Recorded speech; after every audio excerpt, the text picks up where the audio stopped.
지금까지 꽤 긴 시간 동안 성경 읽기 습관에 대해 이야기했습니다. 언제 어디서 읽을지 정하고 읽기, 왜 읽는지 생각하기, 조금이라도 읽기, 남들과 함께 읽기, 읽기 습관 반성해보기, 잊지 않기 위해 읽은 거 한번 복습해보기, 사전이나 자료 찾아보기, 자신의 상태를 점검해보기 같은 내용에 대해 말씀드렸습니다.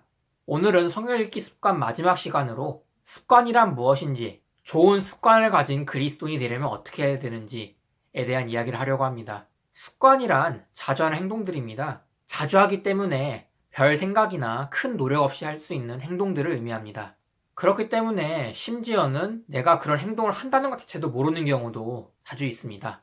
따라서 성경 읽기 습관을 갖는다는 것은 성경을 읽는 것이 너무 자연스러워서 성경을 펴고 읽는 데까지 엄청난 고민과 노력을 거치지 않거나 굳이 이것저것 생각하지 않고 행동한다는 의미를 담고 있습니다. 이 단계까지 오기 위해 필요한 것은 끝까지 있나요? 자주 하는 것입니다. 습관의 의미가 자주 하는 것인 만큼 자주 하는 것밖에 해결책이 없습니다.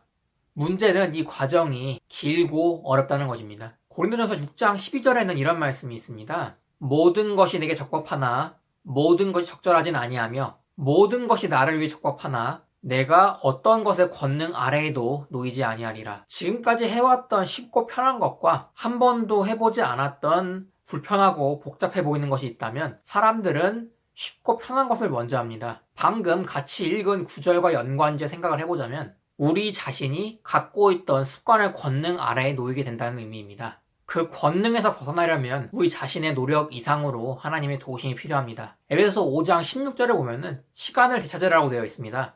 되찾으라의 영어 동사가 redeem입니다. 이 채널의 처음 영상에서 말씀드린 것처럼 redeem은 값을 주고 산다는 의미가 있습니다. 성경을 읽지 않던 사람이 성경을 읽으려면 성경 읽기 하고 있던 것들을 위해 쓰던 시간을 비용으로 지불해야 합니다. 그래서 여기에 redeem이 들어간 것입니다. 내가 좋아하는 것들을 줄이거나 아니면 그만두어야 하기 때문에 이것도 쉬운 일은 아닙니다.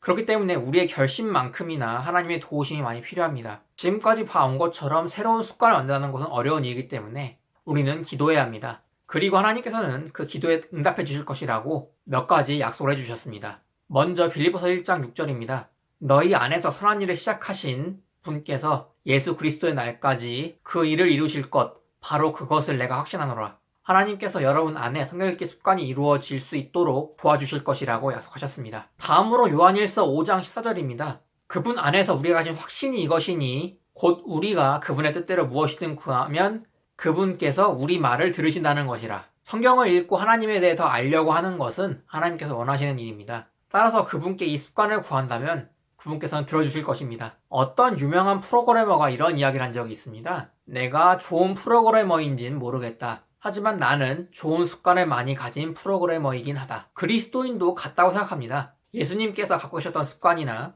하나님께서 추천하신 습관을 많이 갖고 있는 사람이 좋은 그리스도인일 것입니다. 여러분도 기도 가운데 여러 좋은 습관을 가진 그리스도인이 되기를 기도하겠습니다. 오늘 영상 여기까지입니다. 다음에 뵙겠습니다.